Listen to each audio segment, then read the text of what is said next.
Hey guys, this is Jim, WT1W, and you're watching FEPLabs Radio. Thanks for stopping by. Appreciate it. So in this video, I want to take a look at some Meshtastic gear. Meshtastic has gotten much more popular in the last year or so. I've finally got some to play with. I bought all this stuff myself. I'm not sure that I'm in love with Meshtastic yet, but it's an interesting thing to tinker with. So we're going to take a look today at a commercial product that you can buy off the shelf that's already built and ready to go. And we're also going to put together a kit and take a look at that and see how you interact with both these devices. Pretty much you have to use your phone for this. The device will make a Bluetooth connection to your phone, and that's how you can use it to send and receive messages and other information. Now, Meshtastic will also do stuff besides messaging, and that depends on what pieces you get with your Meshtastic setup. First of all, you could set up a more powerful Meshtastic station and use it as a router or a central access point around your property if you're out in the country somewhere where you've got enough room to do that or need to do that. But the cool thing about Meshtastic is, besides the messaging feature, which all of us YouTuber ham dorks have used at the last several Hamfest, the majors, Meshtastic can also be used for other functions. So there are a ton of sensors available to connect to your Meshtastic system, so you can use it for weather, a weather station, for example. So temperature, pressure, humidity, rainfall, etc., etc. You can use it for monitoring other things. There's quite a range of devices and sensors available that interoperate with a Meshtastic node. So we're going to take a look at a couple. We'll jump through a web page or two and see what some of the sensors look like. Okay, so this is the first thing I want to share with you guys is the Rack Wireless store. I bought a Rack Wireless starter kit. That's this guy right here. And this comes with multiple options that you can get. There's the basic Rack 4631 kit, but there are additional add-on modules. And you can see, this is the point I was making, there is a ton of additional things you can add on to this. So you can add on GPS, you can add on OLED displays, there's an Ethernet module, a GNSS module, and so on and so forth. So you have a bunch of options there to add to the base. You can put on an OLED screen, and the important thing is you can change the frequency band. So if you're a US user of Meshtastic, you want to pick the 900 megahertz one. If you're in the EU, you want to pick the 800 megahertz one, and then these other countries, and I'm not sure, I think Australia, and I'm not sure what all those are, but for the US, it's going to be 900 megahertz. So if you look at Rack's page and we go to just Meshtastic devices, it talks about the different things you can buy. And here's an all-in-one node that's built. I have an all-in-one node. I don't have this particular one. And so on and so forth. And there's a lot of things that will interop with the Rack wireless devices, with any Meshtastic device. So displays, core modules, the sensor modules, which is the most interesting thing here. And you can see there are a ton of sensor modules available.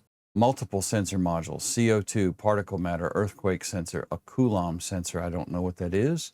I don't know what a 9-axis sensor is for either.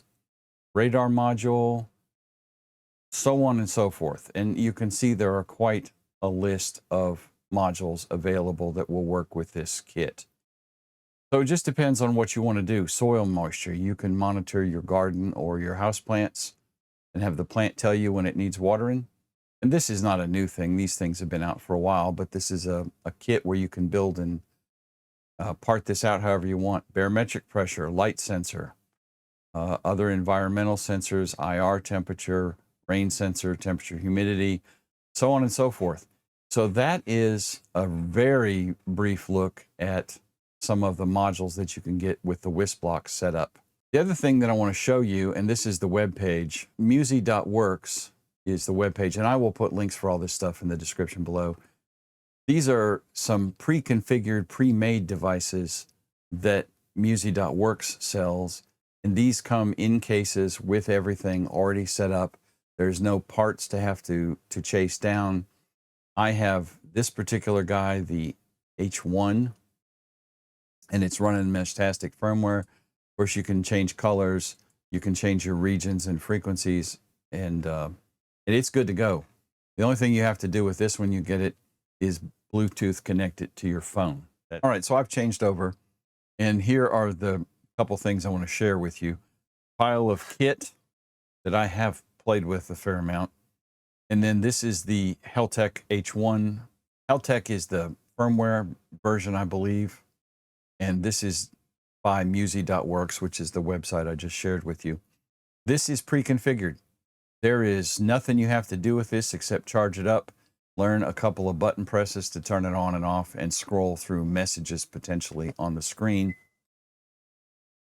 And the way you do this is you use your cell phone to interact with the device. And the app is Meshtastic. And it doesn't see any devices connected right now. So let me, okay, so of course the battery was dead because reasons. Haven't used it since Huntsville. So this is the H1. And as you can see here, and I don't know how well this is going to focus on this tiny screen. It's not bad. So this will show anybody that's nearby. We can press the button and change messages. These are left in it from Huntsville because I can guarantee you Adam Dennis and Digital Rancher are nowhere near me. And it will tell you if the connection's established and so on and so forth. The sauce is in your phone app. And this is the Meshtastic app right here. And it shows that it's already, I've already paired this. It's been paired.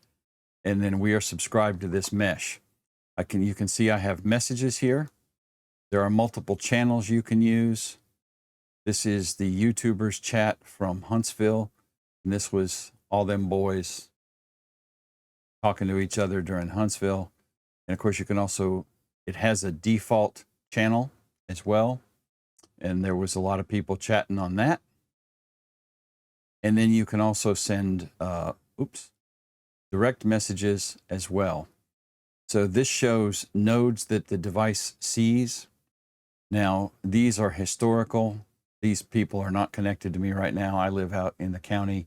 There is not anyone around me that is going to Meshtastic at this point. But you can see that I'm connected, the charge status on my device, the last four of the MAC address for it, user ID information, and then some basic weather information. Now, some of these have GPS and some of them don't. This one does not have GPS with it, so it uses the GPS off the phone for locationing information. And you can see here we have a node map, and the last time it was connected was up in Huntsville, old data. And if there are nodes around, it will show them as they populate, and this device sees those other nodes on the 900 megahertz frequency. We can see some metrics and what it's doing and what it's been doing, battery status, voltage, connections, so on and so forth, as well as a position log. If I can click it, this is all, again, very old data. And some other kind of logs if we have, depends on the sensors that are hooked up. So that is, there's the mesh map. And of course, I'm down here south of Birmingham in the Montgomery area. And these nodes were active up in Huntsville when we were there. And you can see there was, I'm zooming way in here, and you can see there was a fair ton of them. So there's Freddie, there's Adam Dennis, and I can click on each of those and see who they are. And so if I know that KO4AFL is online, I could send him a direct message. Yes, you can do that by sending text message. Phone, yes, you can use a radio. This does not require internet specifically. It Bluetooths with your phone. And that's how the messages, how you get notified of the messages. That comes over Bluetooth from the device to your phone. When you send a message, You're typing it in your phone, and the phone is Bluetoothing it to the device, and it's going out over RF. So as far as I understand this, and I'm not an expert, I don't even play one on YouTube, I don't really require cellular service to do this. I require this device. This is what's actually transmitting the data, the messages, and then a phone. And I have this on my daily driver iPhone, but if you had a whole nother phone that didn't even have cell service, you could absolutely use it. So like I have a throwaway Android phone, it was one of my wife's old phones, and I could totally set it up with this and just use it for nothing but Meshtastic. And we can get all kinds of fancy with this. I can share a QR code, which I will actually show on the screen. So you could scan that and then get access to me directly without knowing my node number. Of course, we also have to be in range of each other as well. So it's not going to work. If you're in California right now trying to send me a message, boink, not going to work because our devices cannot see each other. It's not going over the phone. And of course, then we have basic configuration.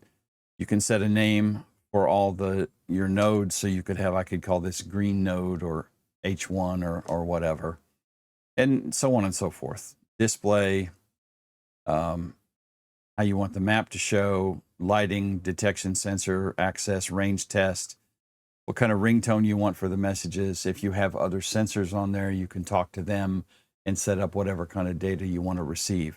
And you can receive all the data in the Meshtastic app itself. So this is the H1 here. This is the one by Mworks. And as you can see, there's not a lot of information on the screen. There's probably a way to reset this and turn off all these old messages. But these were popping up when we were in Huntsville a couple weeks ago in August. So that is the Mworks. All right. And of course, he has a dead battery because I haven't used it in a couple weeks, and we're going to set him out of the way. I'm going to leave the battery out, and we're going to get to setting this up. Now, there is a pre-designed 3D case for the rack wireless Meshtastic starter kit available online from your usual 3D print sources. And if you just want basic functionality in your Meshtastic device, that will work. The downside to the rack wireless starter kit is it ain't got no battery.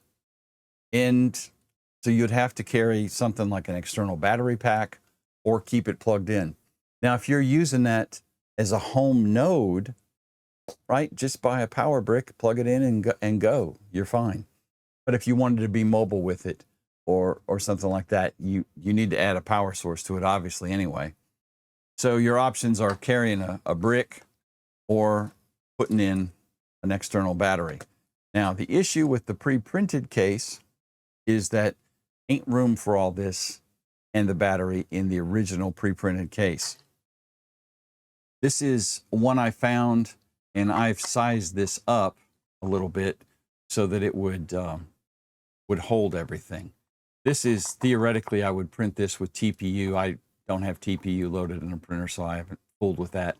But this case should be big enough, hopefully, to hold all of the bits to put this together. And obviously it'll work without a case, but I was trying to get a case rigged up for it, and I think this will probably work. This piece is part of the design. And again, this is the case that I printed. I printed it at normal size, which is too small for adding the battery and everything else in it, and the GPS unit. This piece is part of the case design. I also sized this up, and this is designed to go between the bottom of the case, the battery, and then this, so that your battery doesn't accidentally short out against anything in the case. So with the starter kit, you don't get a battery, you don't get a GPS. You get a basic antenna right here. And these parts are all marked, so when you're hooking these up, you'll know which one to hook them to. And you'll see that it's got a little label on it, of course, with the part number, as well as the frequency band for the antenna. part numbers on the other side with the barcodes if you needed to buy a spare or you tore one up. So this is our LoRa antenna, and Meshtastic works over LoRa. We have the bits for fastening a case together or external parts to this. I don't know that we're actually going to need most of that. This is the basic pieces right here of the starter kit. And that's our main board along with the LoRa radio. We have, of course, we have a Bluetooth low energy antenna. That's this guy, it's already connected. We have our LoRa antenna. And so the basic setup is fairly straightforward with this kit. There's not a tremendous amount to it. I bought the GPS setup for it. Again, don't actually need this because if it's Bluetooth to your phone, it uses the GPS in your phone to connect to. But we have all our bits out for building our own Meshtastic now. And I had to go study on this a second. I couldn't remember what this was for. This is the replacement antenna for LoRa. So instead of using this small LoRa antenna here, this guy, we're going to use this guy here. And this should give us better coverage for the LoRa piece of the kit. This is our GPS module. And the way these modules go on is interesting. On this board, hopefully this will focus well enough. There are 3 little headers on here that are, I don't know, I'm sure there's a official name for that. You can add on additional boards and they snap in place. So the GPS module is designed to snap on here like so. Just like this on the edge of this guy. Once it snaps in place, it mates into that little header. And then there's one screw we're going to set in there. So there is our GPS module on there.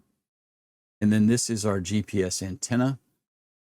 And this has a little sticky on the back of it. So we're going to install the GPS antenna. And then somewhere in this box, optimally the top, we want to fasten this antenna. And we want the antenna up like so. So we'll see if we can figure out a good way to do that. I'm not entirely sure this is going to be optimal for this. There is our GPS board installed. This is our GPS, and it fastens on this little tiny MCX connector right there. I believe that's an MCX connector. Somebody can correct me in the comments. And that will snap in place on this guy. There we go. Got it. So there's our GPS antenna. Here's our Bluetooth low energy antenna. That's how it talks to the phone. And then we're going to take this guy. He's going to go there. That is our LoRa antenna connector. Now, the way this board is designed, it has USB-C for charging. And because I sized this up, the screw holes do not mate up either, which I knew. So this is our battery. This was the problem with the other case, is that the other case was not big enough to get the battery below those posts. So what I needed was to make this tall enough that I could get a battery in there. The battery snaps in here. And once this is plugged in, it is on all the time. And that battery connector goes so. And then there is our device. And I have no idea if this is charged. I don't think I've charged this thing at all. So yeah, looks like it is. So there's that. We're going to pull that out until we get our antenna on. So our antenna, what I want to do with it, you see what I mean about white trash in this case. The antenna is going to go there. We need to figure out a way to fasten that antenna in this case. And if any of you are smart enough to design a case that would fit this, it would really be awesome. And if you're interested in doing that, I will send you the link if you can't find it for the Meshtastic wireless starter case that this is based on.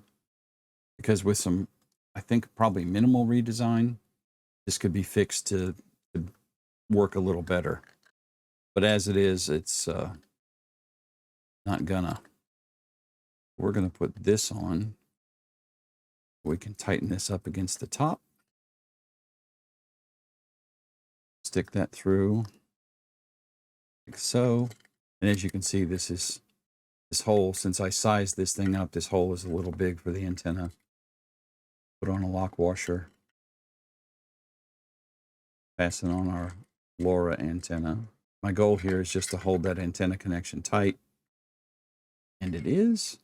Hey.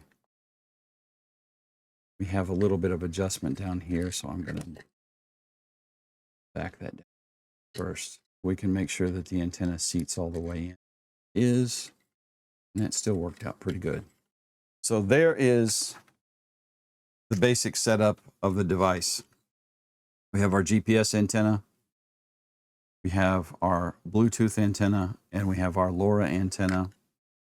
These screws came in the kit, and these are designed to mount this to standard posts.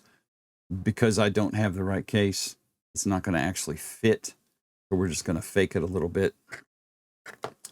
I'm going to put the battery on now. And I've already made a boo-boo in this. You're not supposed to fire this thing up until you have an antenna on, and it says that in the instructions. So hopefully I have not let the magic smoke out. That's going to go underneath. We have our little separator piece, and that's to keep the battery from shorting out against any of the other things. And then I would mount the GPS antenna. It's probably going to have to mount on the side of the case like so. There's almost no other way it's going to fit in this case like it is. And then these, the Bluetooth antenna, you just shove inside and you're good to go. So let's see if this thing is on. I don't know if this battery's charged, but we'll find out. We're going to go to Bluetooth. And we're going to see if there's an available radio. And I have had this connected before I turned on all this stuff. And you can see that he's already subscribed to the mesh. So bonus. And if I had this turned on, we could send a message. But that is a basic setup. It's a shame that I can't find the right case, but this would just fit in there like so. And I think that has sticky on the back, so I can fasten that to the side like that. Put the GPS there like that. And then put the lid over all this after I get it in there appropriately. And fasten it down. My lid did not print real well around the holes, but there it is. So this whole thing is designed to be transportable. But then you could fasten this to a lanyard or whatever. And then ideally, you would have a TPU cover here. And it may not be made for this specific wireless device either. I can't remember. I know that the case I originally printed was made for the device, but it didn't have the room in it to do everything. So I think I found this case and just sized it up big enough to hold everything. So as it is, it will work. It is ugly, but it is up and connected. All right, this guy's on. He is A27C. There they are. So now we have two nodes connected, A27C, and this one, which is a different MAC address. This is A27C there. And then this one is going to be 1A3F. And then that is like a default name, so you can change those names. So you could call this green one and white trash model, whatever. But now I can send messages back and forth between them. And I'm not going to do that because obviously it'll work. It's right by each other. So that is basic Meshtastic 101. We use this a lot at Huntsville. And the fellas, I did not have one at Dayton, but I know most of the ham tubers were playing with these things at Dayton, and everybody was walking around messaging each other through their Meshtastic. Again, I can text everybody, but I don't know all their phone numbers. If I want to hit Digital Rancher, who I know is into Meshtastic, I can just pop up my map and see if he shows up on that list. And then I can shoot him a message. Hey, Rob, call me. Here's my phone number so we can talk like adults on the phone or text. So it's a way to total off-grid communications. As I said, no internet, no cell service is required for this to communicate. The upside is no cell service is required. The downside is the range is not incredible. It's based on low power, Bluetooth to your phone or a phone. You could use a tablet as well, I'm sure. And that's what talks back and forth. So, you don't require service at all. Please share the video with your friends. Give me a thumbs up if you would. Make sure you're subscribed to the channel and ring the bell so you get notified whenever I post any new videos. As always, guys, thank you very much for watching. 73. Have a good one.